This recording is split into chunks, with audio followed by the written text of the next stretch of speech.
अस्सलाम वालेकुम। आज का जो हमारा टॉपिक है वो है विटामिन्स। विटामिन्स हमारे पास ऐसे सब्सटेंस होते हैं जो हमारी बॉडी के प्रॉपर फंक्शनिंग के लिए बहुत ज़रूरी होते हैं। विटामिन्स की दो फर्दर टाइप्स आती हैं, एक वाटर सोल्यूबल और एक फैट सोल्यूबल विटामिन्स। तो आज हम फैट सोल्यूबल विटामिन्स में से सिर्फ दो विटामिन्स पढ़ेंगे, विटामिन ए और विटामिन डी। तो विटामिन ए आज हम पढ़ते हैं। तो विटामिन ए को इंट्रोडक्शन इसका देखते हैं। फर्स्ट डिस्कवर्ड बाय एमसी क्यूलन इन 1913 में इसने डिस्कवर किया था। It is a fat soluble vitamin, जो मैंने ऊपर आपको बताया है। ये किसमें प्रेजेंट होता है? रेटिनॉल में प्रेजेंट होता है, रेटिनल में, रेटिनोइक एसिड में, provitamin, carotenoids and B carotene में प्रेजेंट होता है। इसके सोर्सेज देखते हैं, कौन कौन सी डाइट्स वगैरह से हमें ये विटामिन मिलता है। इसमें आ जाते हैं carrots, eggs, fish, tomato, fish liver oil, papayas, milk, butter, ghee etcetera. ठीक है। फंक्शंस इसका क्या है?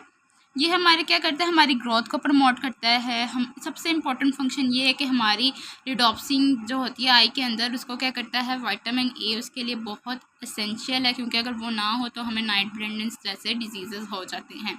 तो हमारे पास क्या important rhodopsin of eye, normal growth and shape of bone वो करवाता है, सिंथेसिस करवाता है प्रोटीन की, प्रमोट करता है फर्टिलिटी मेल और फीमेल के अंदर, इंपॉर्टेंट रोल करता है डीएनए मेटाबॉलिज्म के अंदर। इसके डेफिशिएंसी देखें, अगर इसकी कमी हो जाए तो हमारे पास क्या क्या डिजीज़ आती हैं। तो उसमें हमारे पास आ जाता है रिटार्ड कर देता है ग्रोथ, चिल्ड्रन की ग्रोथ को रोक देता है, नाइट ब्लाइंडनेस करता है, ठीक है, ड्राई हेयर कर देता है, स्किन डिजीज़ कॉज करता है, ड्रॉजीनेस कॉज करता है, यानी नींद ही आती रहती है आपको।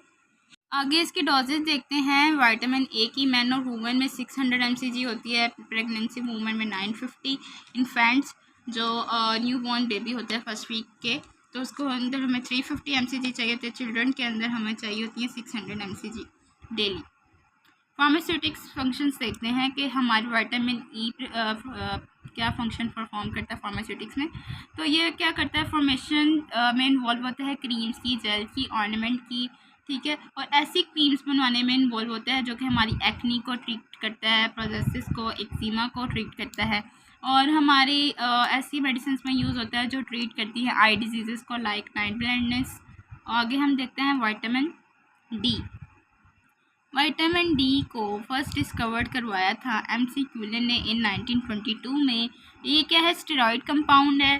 इसमें हमारे पास ये कहाँ से प्रोड्यूस होता है? Produce from cholesterol. कहाँ से प्रोड्यूस होता है? कोलेस्ट्रॉल से प्रोड्यूस होता है। प्रेजेंट इन स्किन के अंदर ही प्रेजेंट है। Exposure to UV rays and yield from vitamin D. अब हमारे पास हम कहते हैं यूवी रेज का इस पर क्या रोल है, हम वो देखते हैं कि अगर हम धूप वगैरह में बैठ जाते हैं तो हम कहते हैं हम विटामिन डी ले रहे हैं, क्योंकि सनलाइट से भी हमें क्या मिलती है? विटामिन डी मिलती है। इसके सोर्सेज कौन से हैं कि कहाँ कहाँ से हमें विटामिन डी मिलता है? तो हमें सीरियल से मिलता है, फिश लिवर ऑयल से, मिल्क से, बटर से, एग से, चीज़ से ये मिलता है।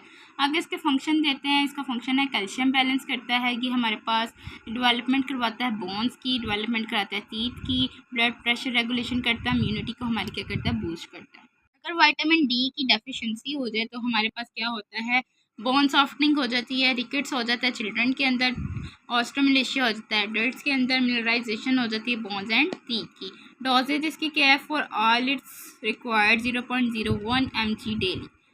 हमारे पास इसके फार्मास्यूटिकल यूज़ देखें तो टैबलेट की फॉर्मेशंस में यूज़ होता है, ऑरल सस्पेंशन में यूज़ होता है, टॉपिकल स्कीम ऑइंटमेंट्स में, स्टेबलाइज़र के तौर पर यूज़ होता है, एंटीऑक्सीडेंट में, और इनकैप्सुलेशन में, यानी लाइपोसोम नेफ्रोफार्टिकल्स वगैरह में ये यूज़ होता है। Thank you.